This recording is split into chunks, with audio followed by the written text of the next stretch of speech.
अब खबर है भद्रावती तहसील से, जहां तहसील के अंतर्गत आने वाले चंदनखेड़ा शेगांव रास्ते की जर्जर हालत के चलते इस रास्ते से गुजरने वालों को मुसीबतों का सामना करना पड़ रहा है।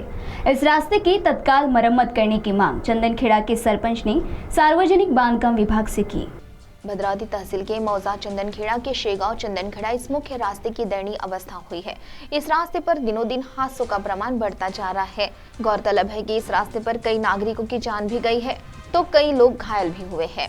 उक्त रास्ता यह शेगांव चंदनखेड़ा इस मुख्य रास्ते का होकर इस रास्ते से राहदारी बड़े पैमाने पर रहती है। यह रास्ता ताड़ोबा अभयारण्य की ओर जाने वाला होने से इस रास्ते से बड़े पैमाने पर पर्यटक गुजरते हैं। तो चंदनखेड़ा यह गांव इस भाग का बड़ा गांव है। यहाँ बैंक साथ ही स्कूल होने से नागरिक विद्यार्थी आवाजाही करते हैं। इस रास्ते की दयनीय अवस्था होने के कारण उन्हें यहाँ से गुजरना मुश्किल हुआ है। इसकी दखल चंदनखेड़ा के सरपंच नयन बाबाराव जांबुड़े ने ली। उन्होंने इस रास्ते की तत्काल दुरुस्ती की मांग सार्वजनिक बांधकाम विभाग को की है।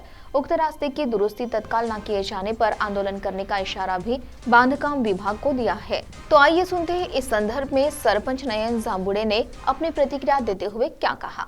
मी नयन बाबाराव जांबुडे, सरपंच चंदनखेड़ा तथा अध्यक्ष सरपंच संघटना तालुका भद्रावती आणि चंदनखेड़ा मुदुली जिल्हा परिषद क्षेत्रातला एक सामाजिक कार्यकर्ता म्हणून बोलत आहो की चंदनखेड़ा शेगाव रस्त्याची अत्यंत बिकट अवस्था झाली आहे। जागोजागी खड्डे पडले आहे आणि अपघाताचे प्रमाण वाढले आहे।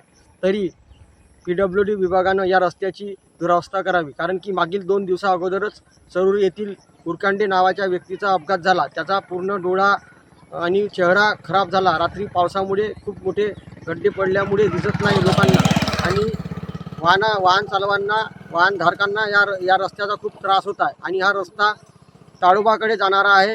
तिकडून भद्रावतीवरून येणाऱ्या वाहनधारकांचा हा रस्ता आहे आणि 26 ते 27 गावांचा मार्ग आहे। आणि या रस्त्याची बिकट अवस्था पाहून विद्यार्थ्यांना सुद्धा या रस्त्याचा खूप त्रास होतो। शाळेत जाणाऱ्या विद्यार्थ्यांना सुद्धा या रस्त्याचा खूप त्रास होतो। तरी त्वरित या रस्त्याची दुरुस्ती करून द्यावी ही विनंती। CTV के लिए प्रतिनिधि जावेद शेख की रिपोर्ट।